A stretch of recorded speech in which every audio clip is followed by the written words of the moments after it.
Ashamaa harka fuunee hordoftootaa fi kabajamtoota Fu'aad Shoo jalatti argamtan. Eeyyanii maatii keenya jirtu nageenyi kiyya kabajaaf jaalalaa bakka jirtan maratti isin bira haa ga'u jechuun barbaade. Eeyyanii anaa dhufu warri viidiyoo keenyaaf haaraa taatan subscribe godhachuudhaan maatii tokkummaa, maatii jaalalaa, maatii obbo Neymar Fu'aad illee obboleessa keessanii ta'a jechuudha. Subscribe godhachuudhaan jechuudha. Warri viidiyoo kana dhaggeeffattan ammas immoo laayikii osoo hin tuqin keessaa hin baay'inaa. Yaada jabduun isiniif qabadhee dhufe har'a immoo tokko kaasaa hanga dhumaatti dhaggeeffadhaa jechuudha. Kun Oromoota maraaf ergaa guddaadha jechuudha. Oromoon kamiin keessanuyyuu jechuudha.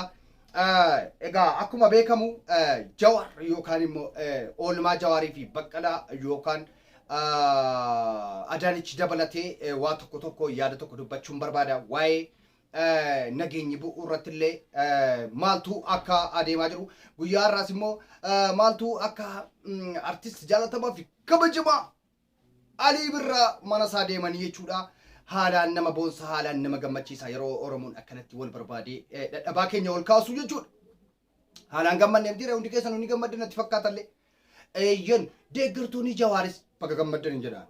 Maaliif Jawaar isinii bahuu keessan nuti Abiyyis taanaan Jawaarii waa'ee Abiyyi gaafa bahu waa dubbatee ture yaada wayii jechuudha. Hayyuu guddaatti iccitii kan inni dubbates isin dhageessisa jechuudha. Abiyyis immoo Jawaariif maali akka ta'e isiniif dubbachuun barbaada jechuudha. Tokkoffaa irratti waa'ee Jawaar yoo ta'e Jawaariin namni jibbuu hin jiru. Wanti isin beekuu qabdan yeroo baay'ee ijoolleen deeggartoonni kun sanaa jechuudha. Haala gandummaatti fudhatan ta'ee ani haala isaa akka sanaaf hin galle waan ta'eef ani amma jibbaa Jawaariin qabu. Maaliif galata isaas nan qaba jechuudha. Galata isaas nan qaba. Yaada yeroo inni jijjiiru yaada isaa sanallee deeggaruu dhiisuu hin danda'a malee Jawaar taanaan dhugaa isaa namni dhoskuun jiru hangara kootti obbo Neymar Fu'aad dhugaa kiyya jechuudha.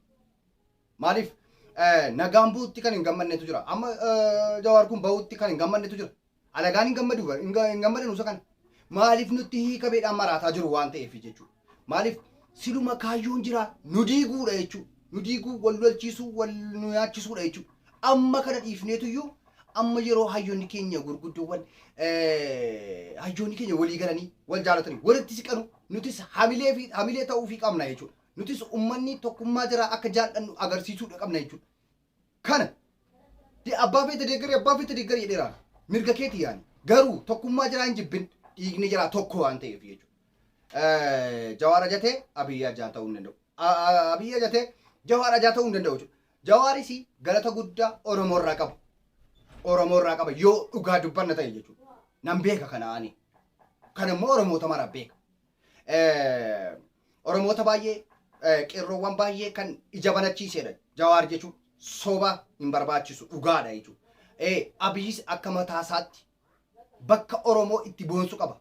Bakka Oromoo bakka bu'ee gootummaa isaa agarsiise ni qaba. Kun lamaayyoo tokko ta'e garuu Itoophiyaa dhiisiiti. Itoophiyaa qofa dhiisaati. Afrikaayyuu bulchuu ni danda'u warri kun jechuudha. Afrikaayyuu bulchuu ni danda'u jechuudha. Amma galata isaa Jawaaris hiikameera. Hunduma keenyatu gammade. Maaliif ayyaada isaa morma malee Jawaariin jibbaan qabu jechuudha. Jawaar irraa hamaan ga'uun barbaada. Rakkoon tokko irra ga'uun barbaada. Abiyyis immoo hin barbaadu beektu kana. Ammaaliif hin barbaadne beektu Abiyyis hin barbaadu. Abiyyi Jawaariin tusseen ciniinuu hin barbaadu jechuudha. Tusseen akka lalaattus gochuun barbaadu macarrashaadha kun jechuudha yaani. Jawaar Maammadii kan eeskisaa ture, kan eegaa ture, kan manuma hidhaa keessatti eegsisaa ture osoo alagaatii Jawaariin jaallaaluu utuu danda'amaaf ta'e jechuudha. Utuu danda'amaaf ta'e manuma hidhaa keessatti ajjeesuu yaalu alagaadha. Alagaan alaguma yaa jiran.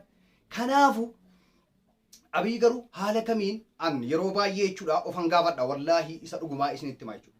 Jawaariin kana akkamitti eeskisaa jira laata yoona hin jedha jechuudha keessa kootti wallaahi isa rabbiin argu jechuudha. Akkamitti eeskisaa jira laata. Innoo diinni kaan ni jira hamaan ni jira waan ta'eef akkamitti eeskiseetumayyuu nagaadhaan jiraataa jira waan akkasii ofin gaafadha jechuudha. Maaliif Abiyyi du'ee badee jaallata Jawaariin jechuudha. Na amanaa wallaahi billaahi Abiyyiin jaallata Jawaariin. Hidhamtoota siyaasaa fakkeenyaaf fakkeenya tokko isiniif kaasee dubbachuun barbaada. fakkeenyaaf hidhamtoota siyaasaa biyyoota adda addaa yeroo argitan jechuudha.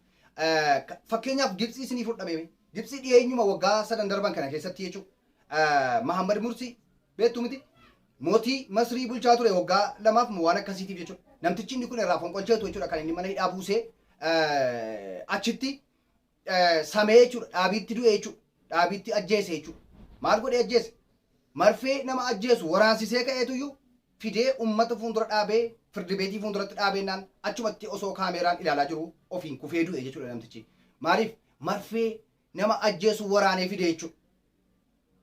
Kanaafuu Abiyyii fi Jawaar maal akka walii ta'anii asirratti hubachuu dandeessu fakkeenya isiniif ta'uu danda'a jechuudha. Abiyyi baay'ee jaallata. Jawaariin baay'ee eeskisa yaani. Yeroo mana hangaamullee jechuudha. Yeroo mana hangaamullee namni haala kanaan yeroo mana hidhaatii bahu haala kanaan mana isaatiin hin ga'amu jechuudha. Makiinaa yookaan konkolaataa sibiilaatiin jechuudha. Sun baay'ee cimaadha jechuudha yaani wantichi akka mootummaa itti eegamudha malee kan inni ittiin mana ga'e sun argitaniitu jechuudha. Baay'ee nama boonsa jechuudha. Namni hidhamuu ma jiru namni siyaasa keessa jiru inuma hidhama. Jawaar maa hidhama jennas rabbii miti jechuudha. Nabiyyiis miti jechuudha. Namni siyaasa keessa wal lolaa hin hidhamas. Garuu jarri kun obboleessa waliin miidhanu jechuudha. Waliin miine Jawaariin argaa jirtu maashaallah bareedee jira jechuudha. Innis yoo dogoggora qabaate dogoggora isaarraa sirraa'uu ni danda'a jechuudha. Sirraa'uu ni danda'a. Maaliif? Ajaaf gaarii adda baafatee jira jechuudha. Ajaaf gaarii adda baafatee jira. Firaa formas immoo adda baafatee jira waan ta'eef. Firri eenyu ni ree? Firri har'a Jawaar hayyuu nama cimaatti iccitii ni dubbatee isin dhageessisa jechuudha. Hundi keessanuu garuu laayikii tuquu hin dagatinaa jechuudha. Marti keessanuu an tokkummaa keessa hin hawwa. An tokkummaa jira kanaa hayyoota kanaa nan hawwaa jechuudha. Hunduma keenyatu iyyuu hawwaa jechuudha. Kanaafuu rabbiin tokko nu haa taasisu jecha iccitii tokko dubbate Jawaar. Maal dubbate yoo jettan fira jedhe hamma erga hidhamee hanga ji'a 3 wayii lafa dhiitaa turani jedhe. Deddeebi'aa lafa dhiitaa turani jedhe. Garuu namni irra natti aanu Abiyyi akka ta'e hubadha jedhe. Dhugaadha garuu Abiyyi baay'ee na jaallata jedhe. Wallaahi kun dhugaadha jechuudha. Nama guddaatti dubbatee naan jechuudha. Iccitii kana kan inni itti dubbate nama guddaa hayyuudha jechuudha. Rabbaa gadaatti dubbate jechuudha. Garuu haa ta'u malee Jawaaris argaa jirtu amma kun bashannanaa jira, hashaqaa jira, kolfaa jira jechuudha. Wanti gaddaara wayirrallee hin jiru jechuudha. Garuu amma yeroo inta ragaa ga'utti ragaadhaaf kiftatii banuu qaba ta'a waan ta'eefu waa baay'ee dubbataan jiru. Miidiyaarras immoo akka adda addaa mul'ataan jiru. Gara fuulduraatti akka inni mul'atu immoo abdiin qaba anaaf na amanaa jechuudha. Lammaan keenyas deebi'ee jira jechuudha. Jarri tokkuma jirana. Jarri waliin miidhanu isin waliin miidhina. Nutu gaabba boriitu jechuudha.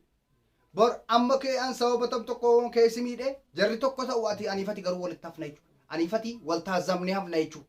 Wal tuffannee wal taazamnee hafna waan taaneef egaa rabbiin jira kana tokko haa godhu. Ali Birraan har'a dhaqanii haala kanaan bulloo eettaniiti dhagaa Jawaariin bulloon keessan dhaqanii achitti har'a waan nama gammachiisu Adaanech Abeebee sillee dhaqxeetti bakka kanatti garuu Ali Birraatii fi maalii fi qulfiin hin kennamne waan jedhu gaafittii nan qaba jechuudha.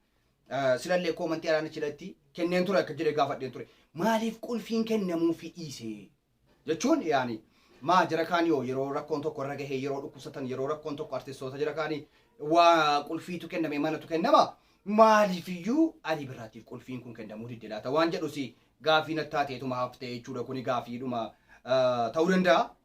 Garuu dhattee gaafachuunsi kabaja ulfina agarsiisa jechuudha. Baay'ee waan nama boonsuudha. Gara fuulduraattis jabaattanii waan kana caalaa argu uummanni Oromoo isinitti gammada yeroo isin tokko taatanu yeroo isin wal bira teessanu jechuudha. Miidhagdu jechuudha. Isiniin boonna nuti jechuudha. Hayyoota dura bu'oo kanaan boonna nuti jechuudha. Yoo isin waa gaarii dadaddan yoo isin hojii gaarii nu agarsiiftan hojii gaarii hojjenna nuti illee jechuudha. Kanaafuu eeyyan warri viidiyoo kanaaf haaraa taatan subscribe godhadhaa. Yaada kiyya yoo garuu yoo sii ta'ee jiraate laayikii tuquudhaan na agarsiisa yookaan koomantii irratti na barreessaati na agarsiisa. Anis illee akkani tokkummaaf jaalalaaf gara fuulduraatti hojjedhu illee meeme na agarsiisa jechuun barbaada. Kana caalaa isinitti baay'isulleedha. Halkan gaariin jedha ulfaadhaa horaa bulaa.